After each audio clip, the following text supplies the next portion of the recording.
Hi guys, good morning. Welcome to my channel.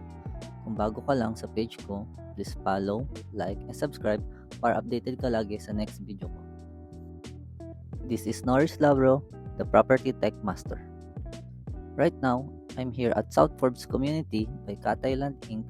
at ipapakita ko sa inyo kung ganong kalayo nga ba ang Calax from South Forbes to Aguinaldo Highway. Kung makikita nyo po sa right side, meron ditong commercial establishment na Ayala Westboro Town Center na joint venture ni Catayland at Ayala Land. Meron na ditong Marketplace Supermarket by Rustan, Anytime Fitness, Coffee Bean at Microtel. Sa bandang kaliwa naman ay Valley Mansion na isa sa high-end project ni South Forbes Catayland. Dito naman sa right side ay South Forbes Villas na isa sa project din ni Catayland. Kung makikita nyo sa bandang unahan ng kulay blue na building, isa rin ito sa project ni Catayland South Forbes, which is Scandia Suites Building 1 and Building 2. Sa bandang kaliwa naman ay makikita nyo ang The Mansions na isa sa high-end project ni Catayland na underground facilities. Meron dito ang Tokyo Mansion, Valley Mansion, Phuket Mansion at Racha Mansions. They're offering house and lot RFO or ready for occupancy and lot only. South Forbes Community is located at Barangay Inchican, Silang, Cavite. Boundary lang siya ng Silang at Santa Rosa. Kung makikita nyo sa kanan ay ang logo ng South Forbes, dyan nag-umpisa ang South Forbes Community. At kung nakikita nyo naman po itong tulay, ito yung naghahati sa Silang at Santa Rosa Road. From South Forbes to Calax, ang estimated travel time ay around 3 minutes lang. Napakalapit lang nito sa Calax Expressway na magdudugtong sa SLEX and malapit lang din ito sa Nuvali around 5 minutes away.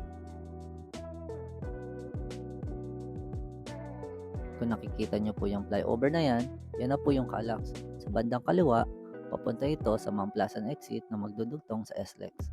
Sa bandang kanan naman, ito ay papunta sa Aguinaldo Highway at Silang. Papakita ko po sa inyo dito sa video kung gaano kalayo ang South Forbes papunta sa Aguinaldo Highway at ilang minuto ang gugugulin. Ngayon, ito pinapasokan natin ay Laguna Boulevard entry.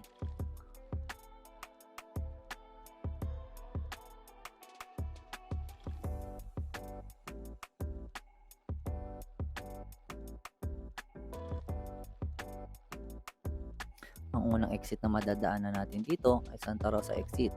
Makikita natin sa Santa Rosa exit, sa tapat nito may bagong ginagawang project si SM na SM Yulo Premier. Bukod dito ay meron na dito existing establishment katulad ng Healthway, Hospital, meron na rin ditong Landers, SNR, Nubali Solinad, Vista Mall Santa Rosa at iba pa.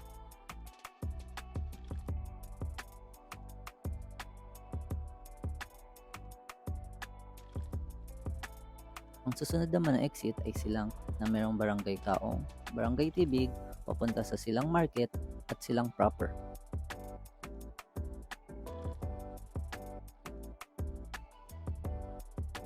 After ng Silang exit, ang susunod naman ay Aguinaldo Highway exit na.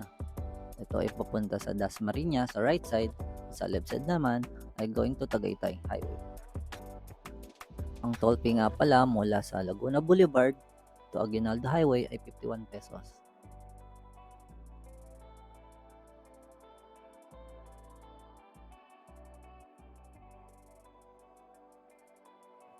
Sa left side, papuntang Tagaytay City, Nasugbu, Amadeo, and then dito naman sa right side ay papunta sa Dasmariñas, Imus, Bacoor, and going to Manila.